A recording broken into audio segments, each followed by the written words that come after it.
Hi, everyone. Welcome to another edition of News and Views. It's already been a fruitful day over here, and this is just going to make it more magical for you. We are discussing music today. One of my favorite things.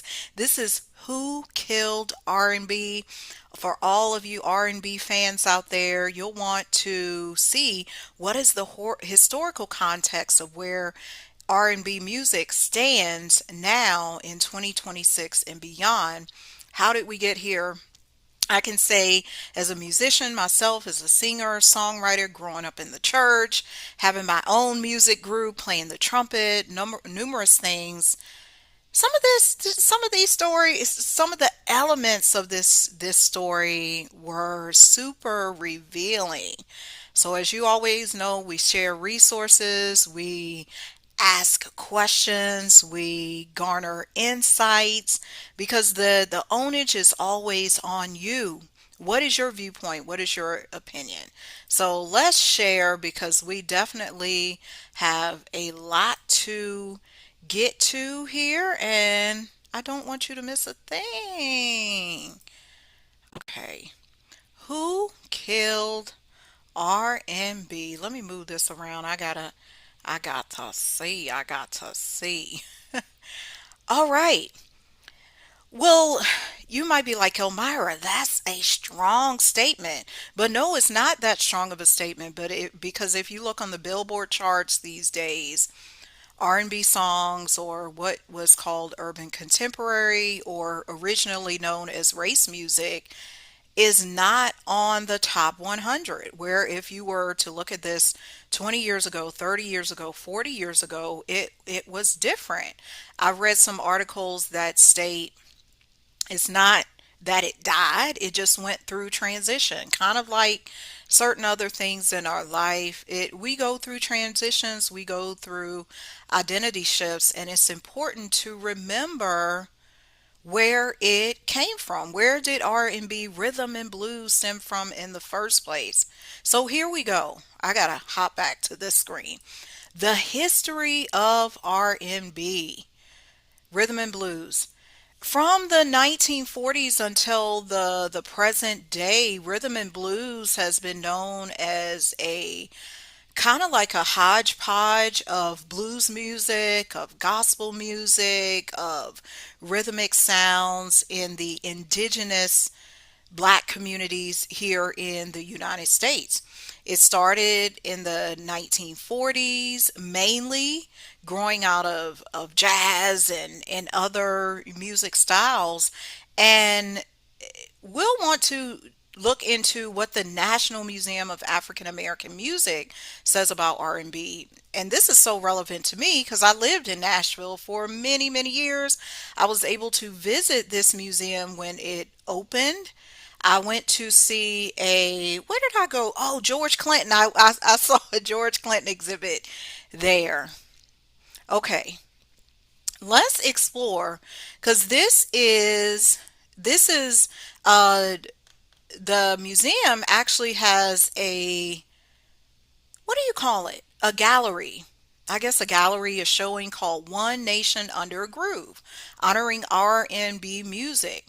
It's taken from, oh my goodness, I just mentioned George Clinton. I ain't even One Nation Under a Groove. You know, we dance over here. We saying getting down just for the funk of it. All right, this gallery is the museum's largest, showcasing the rich tapestry of R&B. So, as I mentioned earlier, we got soul, funk, house, techno, disco, jump blues, new jack swing. Yeah, that Teddy Riley, y'all.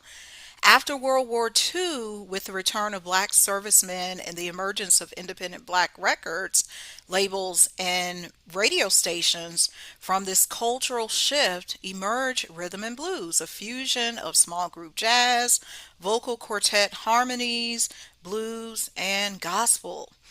This spread into the 1960s and the 1970s. Some breakout moments was Michael Jackson Thriller. That was rhythm and blues and pop, I would say. The business behind the music. Look at this Stax record, Hitsville, that's in Detroit. I was able to visit Detroit myself.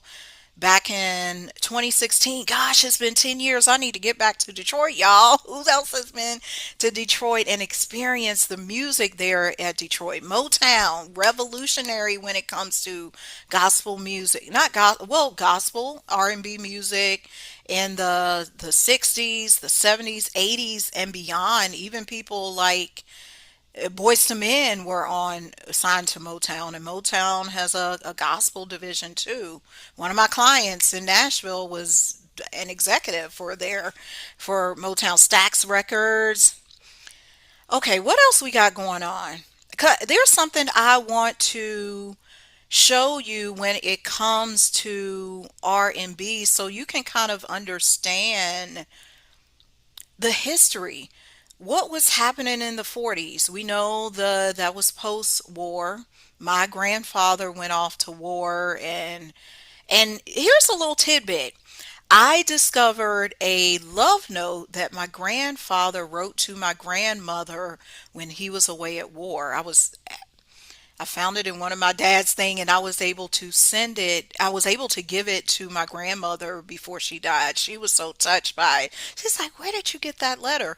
But in that letter, it was the same elements of R&B music.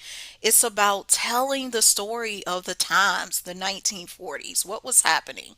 I saw what was occurring in the 1940s when I read that letter between my grandparents. The 1950s, what was going on? The 1960s, the 1970s, what was happening?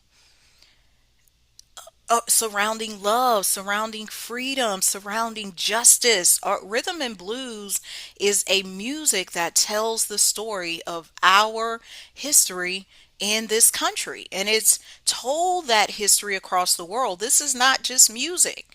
So we don't need nobody killing it, and it's been on a decline, but we got to keep it alive.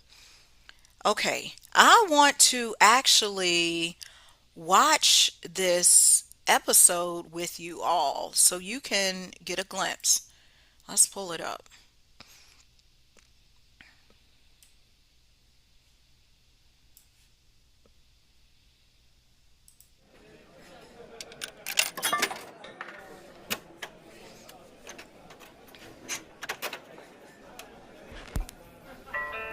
Rhythm and blues, R&B, a sensual blend of the best of African American music, where the soulfulness of gospel and the blues meets the wild rhythms of jazz. Toss in some swing, funk, folk, rock. Simmer it in a history of struggle and resistance, and you've got music with not only a story to tell, but a beat that just won't quit.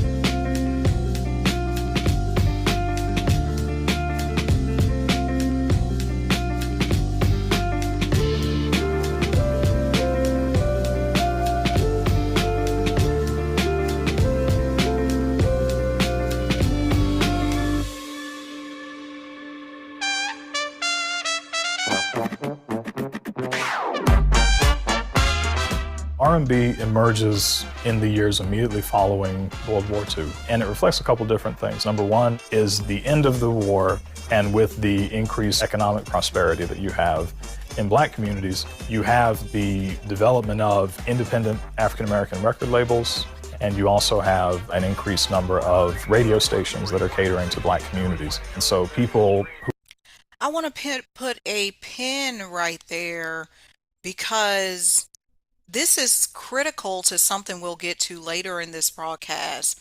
After the war, when the black soldiers returned to the United States, they had uh, more money.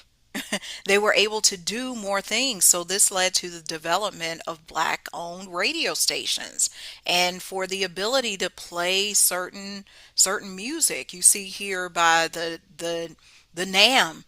It's the National Museum of African American Music there in Nashville. This is courtesy of them.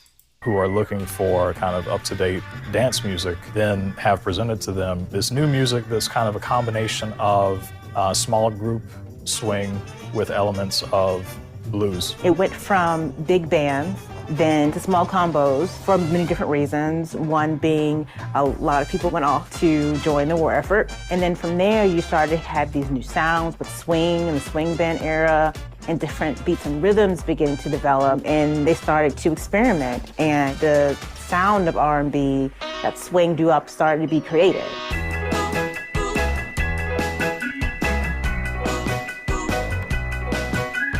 The big key for R&B was technology with radio broadcasting and jukebox. Some of the first radio stations were promoting R&B sound, and they quickly started to only have a Black-centric R&B rotation, which became very popular. DJs played this exciting new music to an ever-widening audience, breaking down barriers and crossing color lines. Electric guitar fueled its explosion into the mainstream and spurred a new name: rock and roll.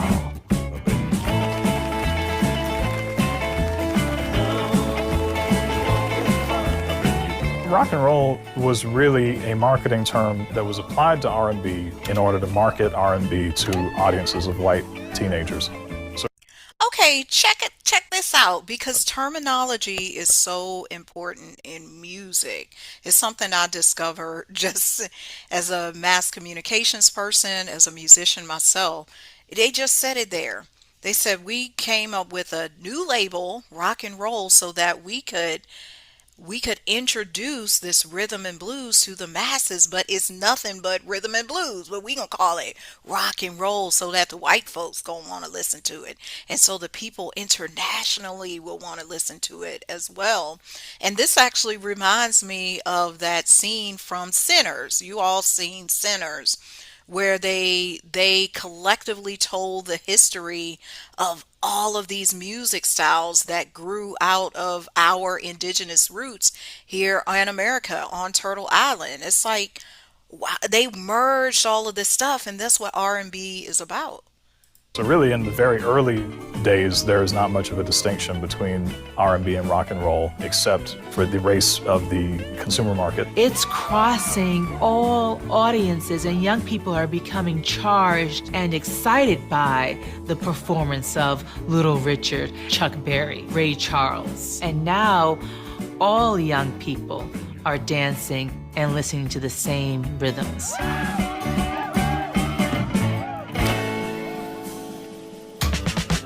Motown was one of the first Black record labels to really do that crossover. They used a lot of string instruments, Incorporating rhythm and blues with a symphonic element.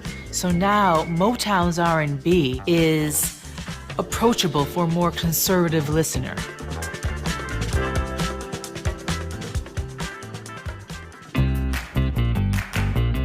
You also have white artists adopting the sounds of R&B. The most popular example, of course, would be Elvis Presley, who is imitating and repackaging the sound. It crosses over from white and Black audiences, and now creates a popularity for R&B that's explosive.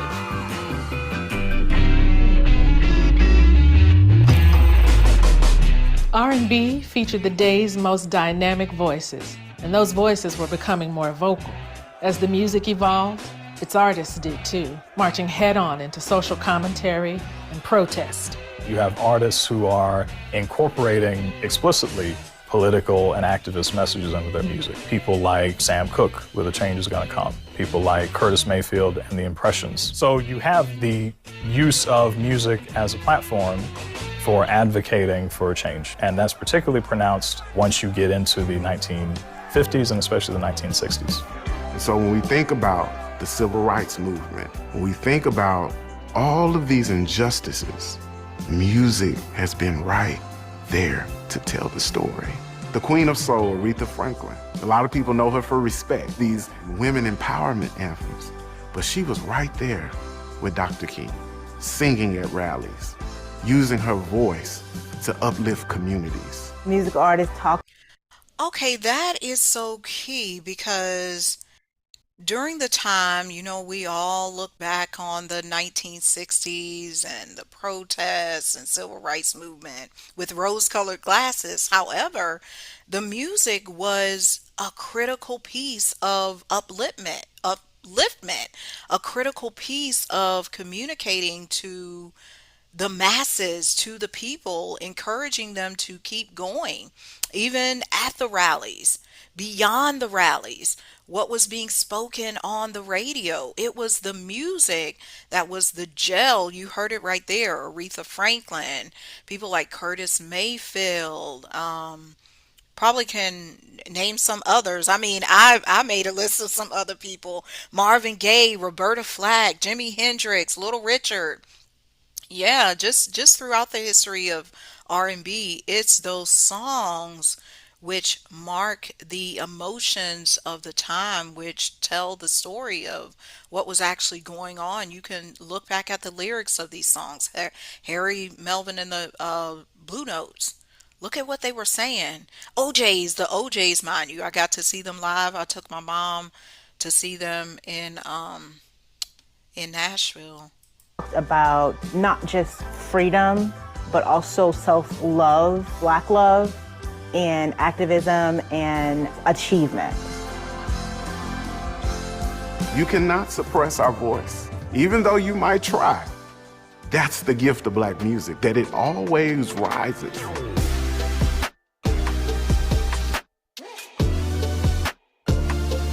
R&B music continues to develop in the 70s with the sound of soul, funk music, and then disco music. And you're going to hear R&B's influence on rock music of the 80s. R&B music is the music that gets rid of the race label. And then you had pop, which is in essence a form of R&B. MTV, BT, with the rotation of videos, really helped keep pushing R&B and those sounds out to new generations. Today, you don't hear musical sound without hearing the influence of R&B. Musicianship, lyrics, and the singing is all an important part of almost all of our musical genres. It pulls from blues music, it pulls from jazz music, and it creates its own sound that's telling a story for the generation it's birthed in. Because R&B pulls from so many past musical genres, it blooms in almost all forms of music today.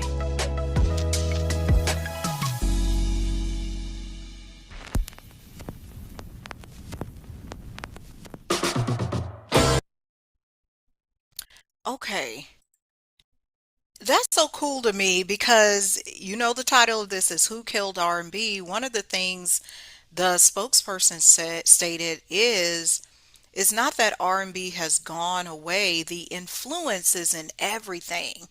In artists like Katy Perry or somebody like Adele or some of these K-pop groups that are coming from out of Korea. R&B is in pop music. We can't get away from it, even though we may not have the prominent R&B figures that we had in the 50s, 60s, 70s, 80s, 90s. The influence is there. And the way I see it is the same way I look at soul food. You may go to a restaurant that's not saying it's soul food, but they had the influence of the soul food because how their biscuits taste or how they prepared the fried chicken. Even though they're not calling it soul food, it still has the soul element. And that's one thing we should champion in our music is that our influence, our creativity, our ingenuity, our ability and the ability to merge those sounds just crosses so many boundaries. I would say that R&B created a good foundation for hip hop because without that we couldn't have had hip hop come onto the scene in 1973. All right, let's get back to the presentation, y'all, because we got more. Okay. That's our history take. Now, we heard a little bit about this from NMAM, the National Museum of African American Music. Black radio versus corporate radio. For the most part, before 1996, there were thousands upon thousands of black radio stations. I don't know the exact number, but in every city there were radio stations that broadcast their own shows, independent shows. I can say growing up in Richmond, Virginia, we had those radio stations. I remember listening to The Quiet Storm. I remember listening to Juan Condi and KDP in the morning, but something shook that up. It was the Telecommunications Act of 1996. This actually came about the year I graduated high school. I didn't know about this act and the impact of it until recently because it posed a division between black radio and corporate radio. This is how stuff like iHeart and all these syndicated shows came about. But let's listen to this breakdown from the creator Spencer Minett because he gives us insight onto how did this Telecommunications Act of 1996, which was signed by President Bill Clinton, what did it actually do, and what was the intention of this act as well? In 1996, Bill Clinton signed the Telecommunications Act. Often considered the death of music, the Telecommunications Act essentially gave companies leeway to monopolize radio. Well, it really didn't take a long time for, it was called the era of the media merger, where companies were buying up other stations. So that happened a lot because, again, without going into specific detail, Telecommunications Act allowed owners to pretty much buy whatever they wanted. If you owned a newspaper, you could buy radio. If you owned television, you could buy radio and newspaper. And you really couldn't do that before, and basically kind of open up the market to however much money you had.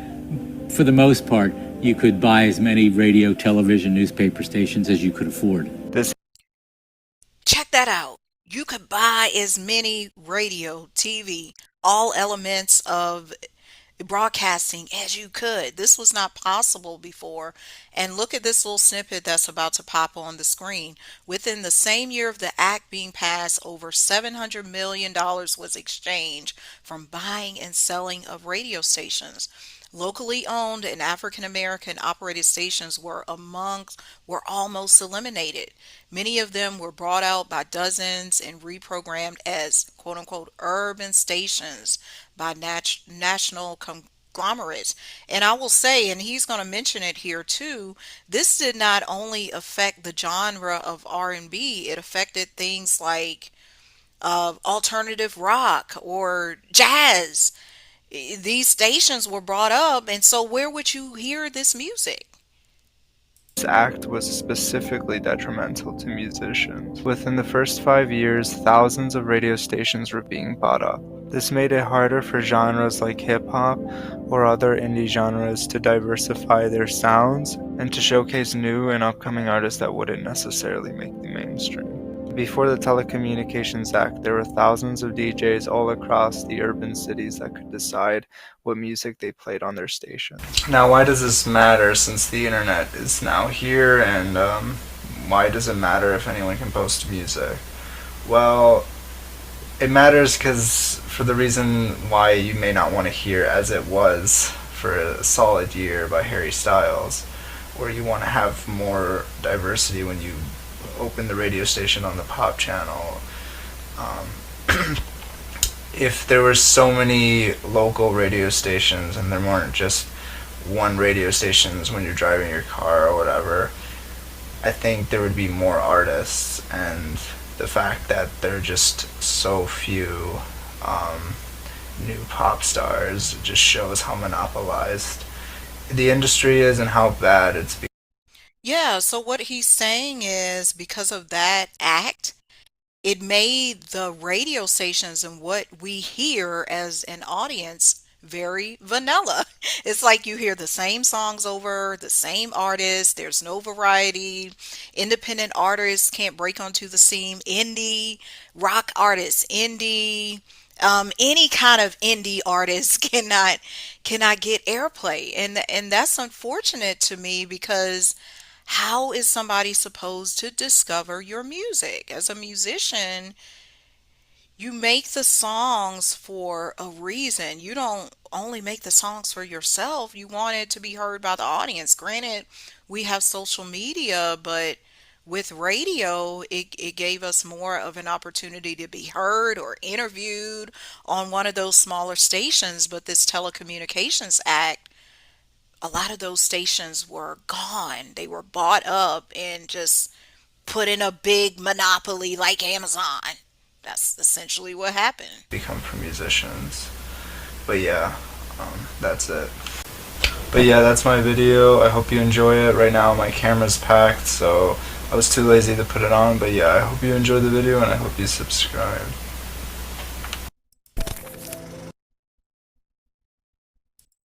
Okay, thank you. Thank you, Spencer. I like to pay homage and give honor to other creators because they're the ones making is doing the research and all of that. Because we gotta get down to it with these stories, you know. Let me close this. Okay, it won't. Hmm. Let me see if I go In back. Okay. 1996, Bill I don't Clinton's want to play that again, y'all. Well, maybe if I stop the share, give me a moment. I had to get my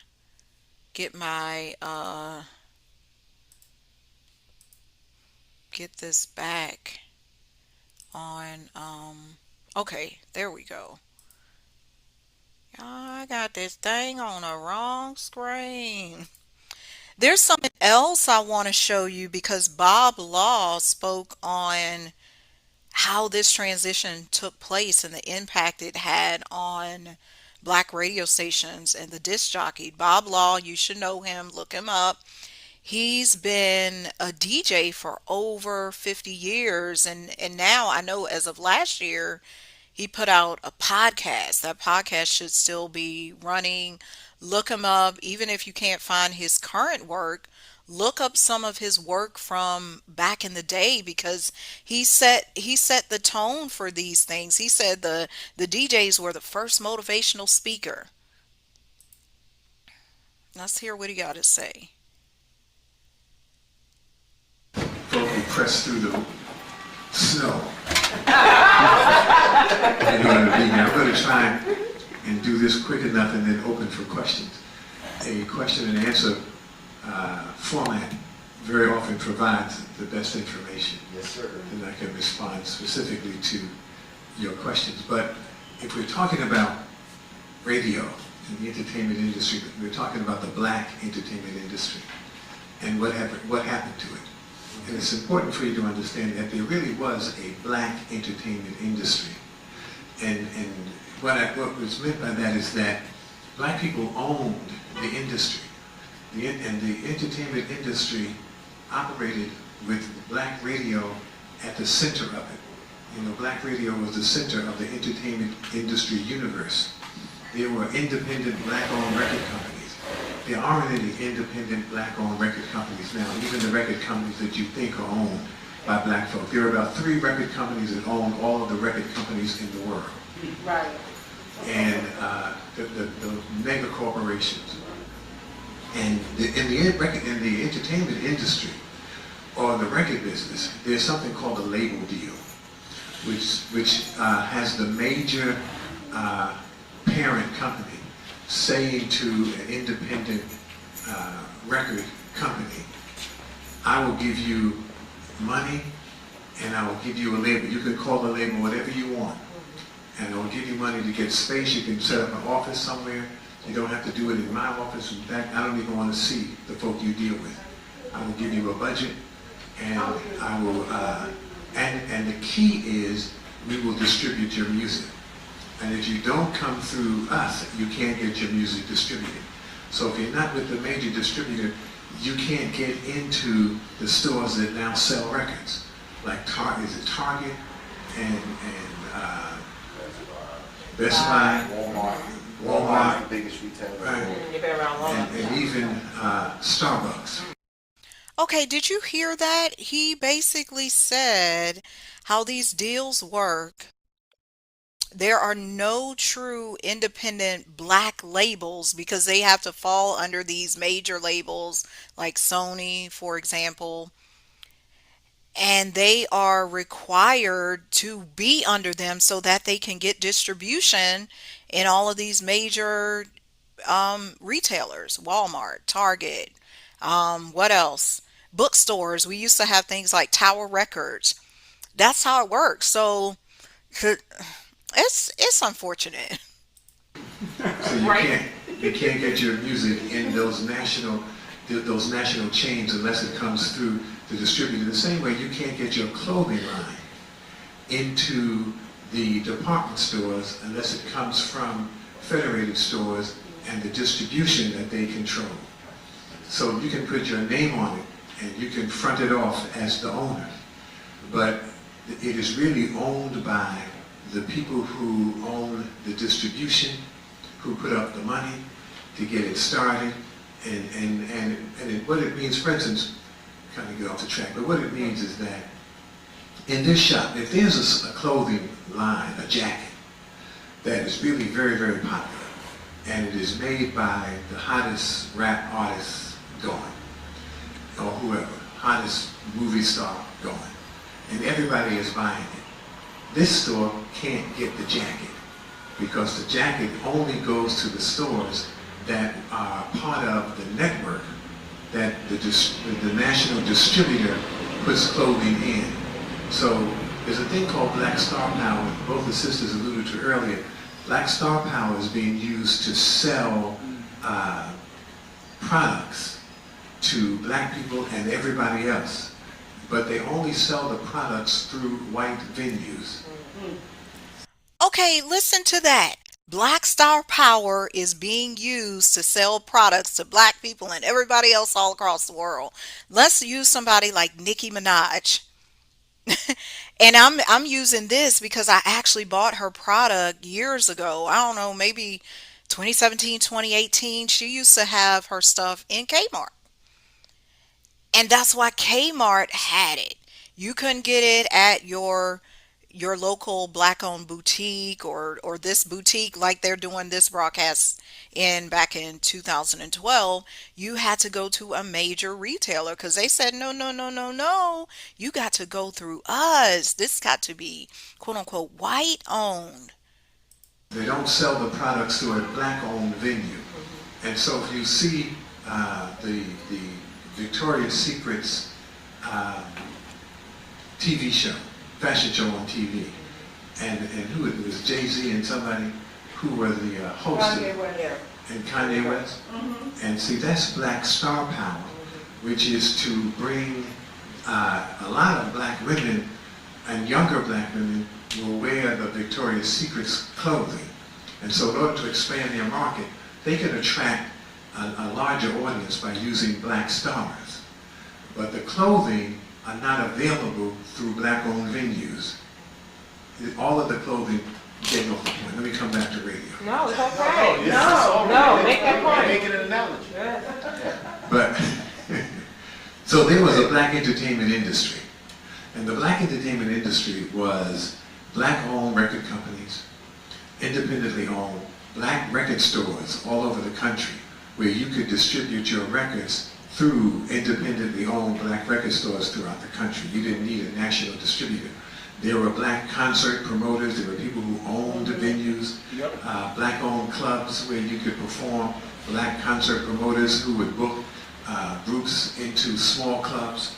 There were black everything on the level of ownership, which actually created a black entertainment industry. And what was of value about a black entertainment industry is that if you were just starting and you were on an independent record label, and there were a lot of people who had their own labels, and there were some labels that were created just for one artist, Dionne Warwick. The label that she was on only had Dionne. And they formed the record label so that she could record on that label. And see what happens though when you have an independent label and a little bit of money. So you take it to radio stations in maybe two or three markets. So you get the records played in Philadelphia, Washington, D.C., had to work its way back to New York. By the time you got to New York, you're saying to the people in New York, which is a major market, my record is already being played in Philadelphia and in Washington, D.C., and in Baltimore, and it's doing well. And so you're not taking much of a risk by playing my record. People really do like this. And so that is how people work the record. But you might only have it in three markets. Okay. And one of the reasons you Okay. That's so cool to me because it reminds me of that scene from Cadillac Records.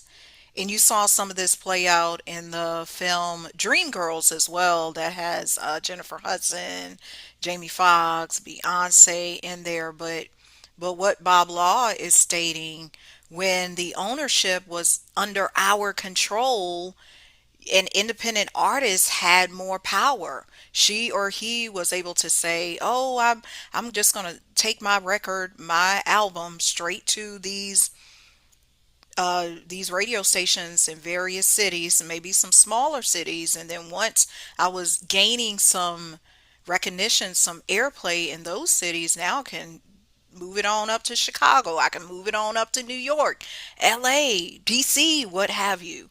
To me, that's a good way to grow instead of just being overly controlled. only had it in three markets is you only had enough money to press records to cover three markets.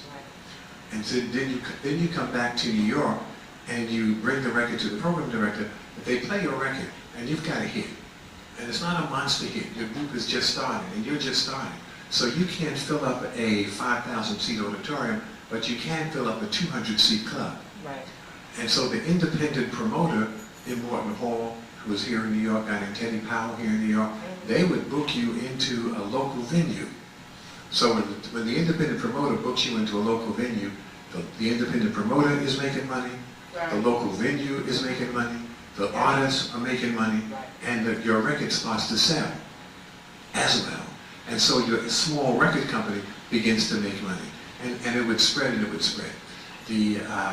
So the point is there was a All right, y'all hear how he explained that? It's like a ripple effect. It was nobody just eating all the money at the top. The artist made the money. The venues where the live shows made the money. The radio station made the money. The promoter made the money. Like we had a good thing going. independent black record industry that employed a lot of black people. And it was a very profitable industry. People were making a lot of money. They weren't, if you had a song, if you had a record that was, and it sold 1 million copies, the problem is it didn't sell 1 million copies in a month or a week. You know, it took some time because you were taking the record region by region across the country. But by the end of the year, you had your $1 million. The major companies came in and went to artists who were guaranteed to have million sellers like Isaac Hayes. And they would say to Ike, you should come away from Stax Records because you are going to sell 1 million copies, but we have national distribution. And if you come with us, we'll pay you up front. We give you a cash advance, so you don't have to wait until the end of the year. You're going to make $1 million, we'll give you 500,000 right now. And there were a lot of artists who went for the cash advance, just like the current generation of artists all go for the cash advance. And so when you go for the cash advance, then you are owned by the major label. And they are the ones who really, truly prosper. It's a whole other story. There's a lot of stuff. The industry... They have to pay that money back, right? No, you don't have to pay. You don't have to pay the money back. Here's the way it works, though. It's not like you have to. It's not like it was a loan. Technically, it is a loan if your record doesn't sell. See, when your record doesn't sell, and you come around and you ask for your money, then they say, well, here's how many records you actually sold, and you owe me for the, and so. There's an attorney, y'all might know London McMillan, and he specialized in getting people out of bogus contracts, because the way the contract is structured, you will be in debt to the record company for at least 40 years. And they have a new contract deal that is called 365. 360. 360. 360. Okay, I think we heard enough about how this affected radio, some additional things I want to point out, because with these record companies, and I know they know do this because they understood the power of the economic, the power of collective economics upon black people. I was listening to Dr. Claude Anderson today, and of course he speaks on this in his book Powernomics and other things. But they started going to the artists and saying, "Hey, we can give you that cash advance. We know you're gonna make 1 million, 2 million, 3 million this year. How about we go ahead and just give you a payout right now?" But what the artist didn't see, because it sounds so beautiful on the beginning. And to me, I'd rather have slow money than fast money because I'm going to get the money anyway. So give it to me in drips. I know I'm going to get the million, so why do I need my 500K up front? But to some people, it sounds good and it feels good to have like that lottery mentality. I need my money now. I don't want to wait to earn the money from these R&B sales. So this is definitely one of the things that contributed to the shift, the change, the killing of R&B. Thank you so much, Bob Law. He contributed so much to this industry. Like I really appreciate him. Just coming from, because I worked in, I don't know if I ever told y'all, I worked in TV before. I was a production assistant in the Richmond, Virginia market at the CBS affiliate there, but I was there for several years. It was fun. We did some good stuff, and then when it was time for me to leave, I left. Let's continue.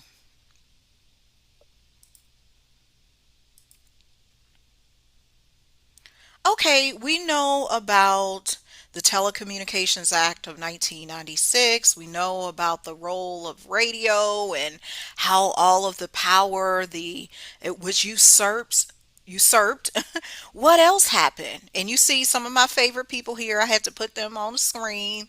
We got Invo, Boyz II Men, Tevin Campbell, Johnny, just a couple of people who were instrumental in the R&B game and still are. I shouldn't say were, because many of these artists are still around doing their thing.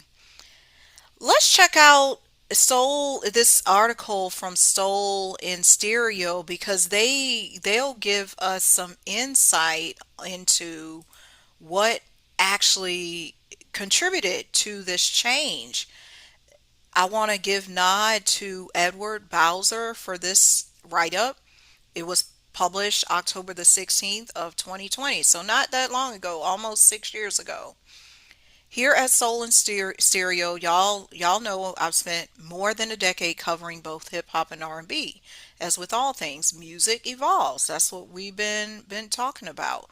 What happened to R&B? One of the things was the recession. You think Rona's got your money funny? Well, 2008 wasn't a game. I know about 2008. But you know what? Even though 2008 there was a recession, it was very kind to me. It seems like every time there's chaos for the masses, I prosper. Because that was when I graduated massage therapy school. Yes, I had my breakup that year. It was some things going on, but I was able to start my business in '09. Things come, so just don't think beautiful things can't come out of hard times. During the economic collapse of 2008 2009, 80% of school districts experienced budget cuts. In many schools, the biggest victim of those cuts were music and arts program, erroneously seen by many administrators as disposable. What does that have to do with R&B though? Well, if you're familiar with whatever, this is their Whatever Happened To series, where we look back at the careers of some of the R&B's biggest legends. Some of them didn't have the resources for formal training. Instead, they honed their skills in one of two places: church or school choirs, vocal inflections, harmonizing riffs and runs. Unfortunately, those outlets were greatly reduced by the 2010s, with many young vocalists simply relying on raw talent or mimicking their favorite singers without proper context or understanding. I can say as a singer, I'm thankful for choirs at church. Yes, I was in a school choir as well, but he's right. And no, I ain't naming names. Just listen to some of today's hits. Lord knows your ears will tell you. What's more important is that the building blocks of R&B excellence were no longer being cultivated at a young age. Then also he mentions this is one of the reasons for the the death or the decline of R&B, the rise of hip hop. Hip hop and R&B have always been joined at the hip. Going back to hip hop's origin in the 1970s, DJs would often play the percussive beat breaks in funk and soul records for MCs to rhyme over, essentially creating the blueprint that rap follows today. By the end of the 2000s, the lines began to blur even more, spurred on Bad Boy Records was famous for this. Like Mary J. Blige, you hear her on something with a rapper or something. She was the queen of hip hop soul. You ain't just have soul R&B music. You had it blended with hip hop. Spurred on by the recent success of T-Pain, hip hop artists began using vocal sweetening. I'm like, what is that word to record their own vocals? The biggest players of the era essentially became singers in their own right, from Kanye West, 808s and Heartbreak. Oh, I remember that album. Album to rising megastar Lil Wayne crooning over pretty much everything, and then later became Drake. Drake be singing, the new school. I've often said that every 10 years or so, the musical audience turns over, with new fans becoming introduced to each genre. That was readily apparent at the turn of 2010, with lots of new artists simultaneously emerging at the time as well. Little Wayne's scattershot stream of consciousness flow. You had The Weeknd, Moody and Aham, vibey production. Drake, I just mentioned him, sing-songy, radio-friendly cadence, and of course the Migos and Future trap styling that seemed to dominate nearly every station. But that made this era different is what with hip hop's rise dominance, labels took notice and devised a game plan. From production to cadence to song length, they took what worked in this era and devised a foolproof formula for success. It's a plug and play scenario, and any artist could be dropped into this format. This is important, this is critical right here. So around 2010, or this could have started way before that, the record companies said we gonna make a little plug and play, as if it was a just microwave music, so to speak. Anybody can sing the song, anybody can rap the song, it don't matter, we'll plug and play this artist. If you got a voice, you can sing it. We don't need to sound like Aretha, you don't need to sing like Rick James, you don't need to have a crafty voice like Curtis Mayfield or Wanye Morris. It don't matter, we just gonna plug in any voice. Where did that leave R&B, struggling to catch up? As eyes and ears began to pull away from traditional R&B sounds, both R&B veterans and young neophytes quickly reformatted themselves in an effort to remain relevant. Now we got the internet. There's one big thing that occurred at the turn of the previous decade, and if you're reading this post, you obviously know what that is. Yeah, because we reading this on the internet, ain't we? The rise of social media, a medium dominated by young fan bases that, quite frankly, haven't been properly exposed to the R&B we know and love. Yeah, I found this out from one of my students. She is 22, and I was asking her if she knew these people, and she's like, no. I don't know who Roberta Flack is, and I don't know who D'Angelo. I said, what the world? That's blasphemous. How you don't know who these? But this explains it. How would she know? The radio had gone defunct. This had gone defunct. They was doing plug and play with the people. I'm like, I feel for Generation Z and younger, and some people older than Generation Z, because y'all ain't getting this good R&B. What else do I want to read from this article? Let me see if he wraps it up with anything. Okay, if you're reading this on Soul and Stereo, ignorance is no excuse. Celebrating talented artists is what we do. Lettucey, Chloe and Haley, Tony Braxton, Victoria Monet, Sean Stockman, Kiana Lede. I don't know her. Ro James, John Legend, Luke James, DV Division. 112, PJ Morton, JoJo, Anna Moore, Kevin Ross, and yes, Trey Songz. Those names were among the best R&B offerings of 2020 so far. Most of them didn't receive a fraction of the hype they deserve. But if we want to keep R&B alive, they deserve our support. So no, you can't place the downfall on R&B on one person or thing, but you can definitely place its revival on one person, you. So I love what he's saying here. It's our responsibility to keep the genre alive and to give recognition and stop saying, oh, that artist is pop. No. Hey, this artist is actually borrowing from R&B. They may be claiming to be a pop artist, but they're really R&B. They do this to our music all the time. Oh, they ain't got no jazz in it, or they ain't got no rock and roll in it, they ain't got no blues in it. Yes, they do. You can hear that song and hear it got the blues. Y'all know we know the blues. This is what we do. I love that article because it really breaks it down. I encourage you to read the entire article and support Soul in Stereo. Read all of their other publications too, not just that one. Let's see where else we want to go on this train, this R&B love train. I feel like we on the OJ's love train. Love train or the soul train. Woo woo woo. Love, peace, and soul. Yeah. Y'all know I gotta sing through this. Okay. That's what happened. This is what happened. All of these reasons.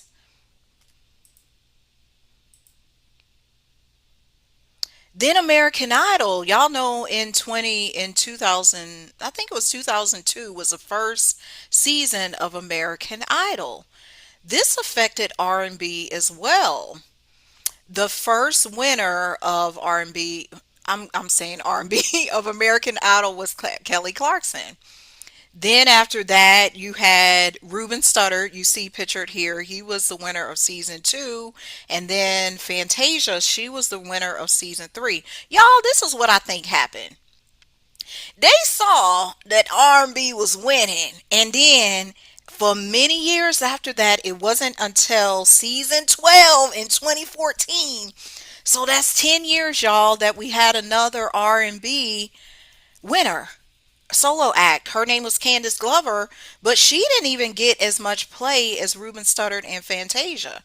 Something happened with her recording contract. I don't know, but it's a lot of funny business going on in the background. But how American Idol affected this is through who they selected to go to these final rounds, who the audience was selecting. And I tried out for American Idol, so I don't know all the stuff that goes on, the mysteries. Are they really, is it the judges selecting this or more the audience at home? I don't know. Y'all know me. I got some conspiracy theories, but the conspiracy theories be true though. I think they was partially killing R&B just by the American Idol. So let's take a quick peek. We're not going to look at all the winners so you can kind of see that it was not really encouraged for R&B on this show, and this show was played before the masses. Everybody watched American Idol. They would be on, I don't know, they're like on season 25 right now, but yeah, this was when Fantasia won right here in season 3. Then season 4, Carrie Underwood, obviously she's country. I love Carrie. Season 5, we had Taylor Hicks. He was another like country pop. Season 6, Jordan Sparks. Even though she had some R&B inflection, she was more pop, I would say. Season 7 winner was David Cook. He's rock, pop rock. Season 8, Chris Allen. I do not remember Chris Allen, y'all. Y'all gonna have to tell me. But I did love Mr. Adam Lambert. He was coming with it. You know, Adam was clearly rock and roll, but y'all can see what the American Idol effect was. They were setting the tone for what was happening in the music industry. Lee DeWise, I remember him, but I don't remember. I think he's more pop. Scott McCreery, oh yeah, he had that deep Randy Travis voice. Young, he was so cute. We had Philip Phillips, yes. No R&B yet until we get to Candace Glover. But check this. This is showing you who was winning R&B, who was having the influence. And not only American Idol, you had shows like The Voice, and you can just name the numerous singing vocal shows that were out. America's Got Talent. Caleb Johnson was a winner. Trent Harmon, Maddie Pope. This is where I start not knowing some of these people. Lane Hardy. Oh, this is interesting. I'm learning with y'all.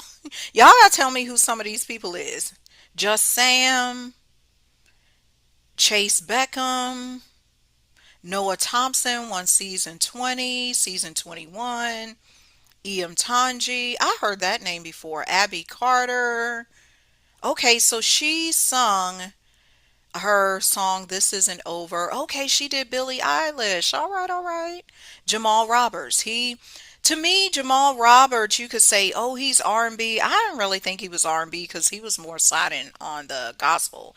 You can chime in with your opinions on this, but that's how American Idol had effect on R&B as well. Fremantle Entertainment was setting the stage for these artists they were discovering, and American Idol, you just had to be either 15 or 16 to try out. So you have these, and I think the highest age is around 30. Might be.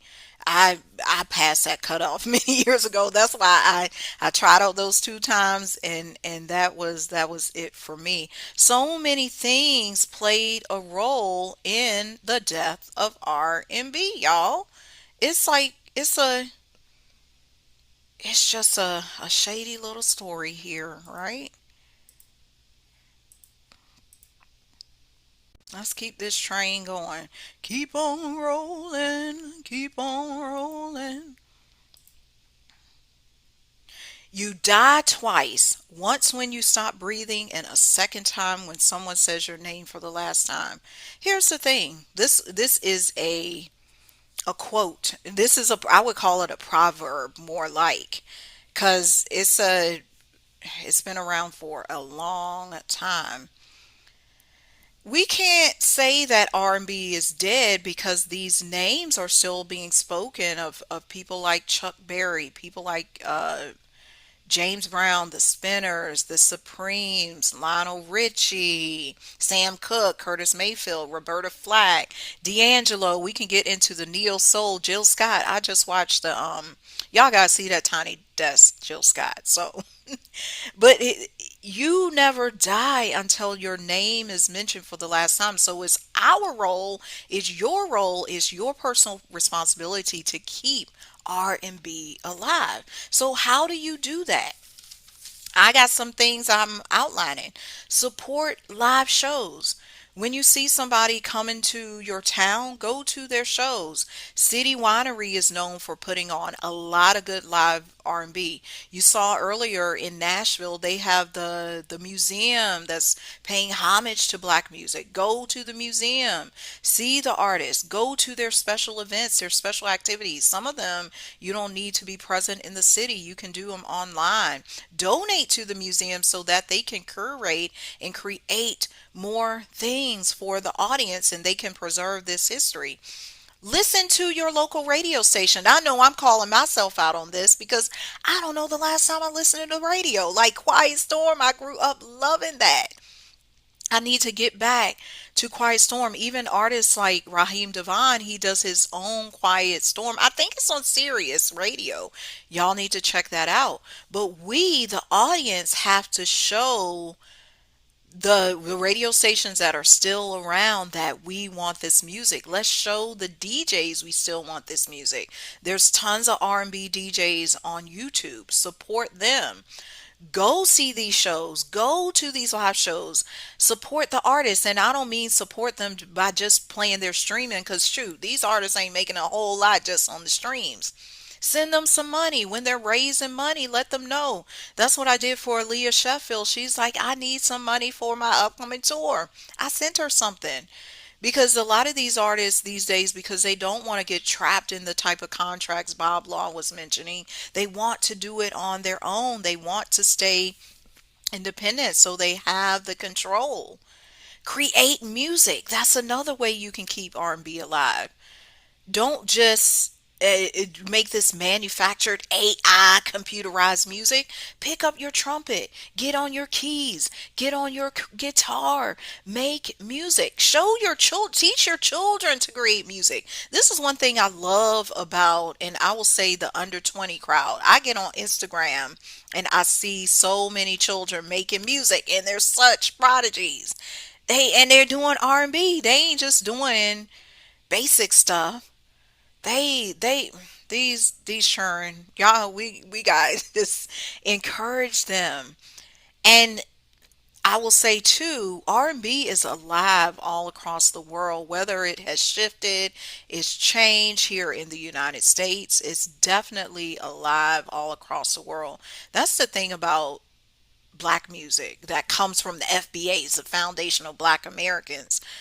Our our products, our culture, our music, people all over the world want to hear it because it's our story. The music is in the story, so we don't have to die. Don't keep speaking these names. Keep speaking these albums. Tell your children, tell your grandchildren, tell your nieces, tell your nephews, tell your aunties, tell everybody you meet. Tell them on the street. Okay, last thing here. What can you do to keep the genre alive? We just talked about that. Some artists to pay attention to and listen to. Look them up, y'all.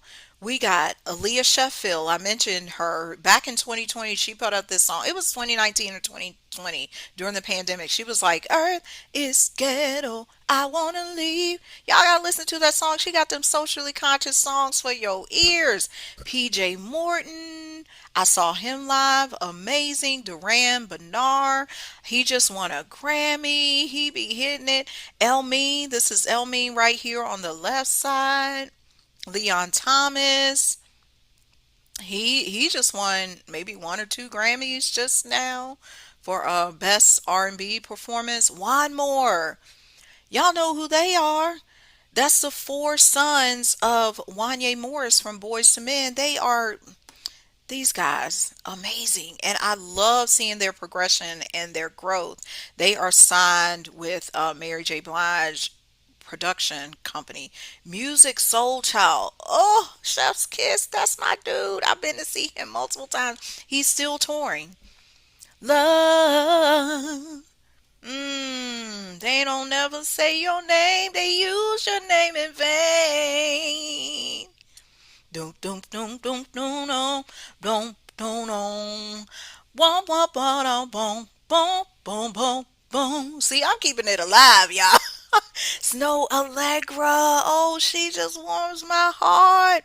Choker. I gotta check out Choker's music. Just doing the research for this episode here. I said, who is Choker? I got to find out who this is. Well, I did listen to some of the tunes and I loved them. Kirby.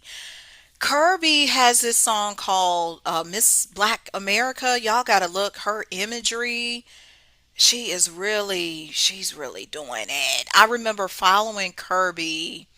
I started following her maybe like 2011, 2012, and then she disappeared because she got signed to Rock Nation and all of this stuff. And on YouTube, find these artists. Do not neglect R&B. R&B only dies when you allow it to die. You as the creator, you as the listener, you as the storyteller is the one to keep rhythm. Listen to it. Rhythm and blues. We will never lose rhythm and blues. I remember, I don't know what Maya Angelou said, but I'm just thinking her whole timbre is coming to mind, coming to my heart, coming to my body. How can we ever lose our rhythm and blues? You can't. It's always in your heart. It's always with you. Just like people may die in your family, you may lose them in the physical, they are never gone. They are always here with you. Listen to some R&B today. Keep it on rotation. Go back and listen to that album you forgot about. Maybe it's 112. Maybe it's a local artist like Jamila. She's somebody I know from Richmond. Put the music on. That's how you keep it alive. This has been News and Views. I hope you got some new insights and you are going to take action. Because who killed R&B? Maybe nobody did. Maybe it just transitioned into a new energy. My name is Elmira. We will be back next time for another poppin' news story. Goodbye.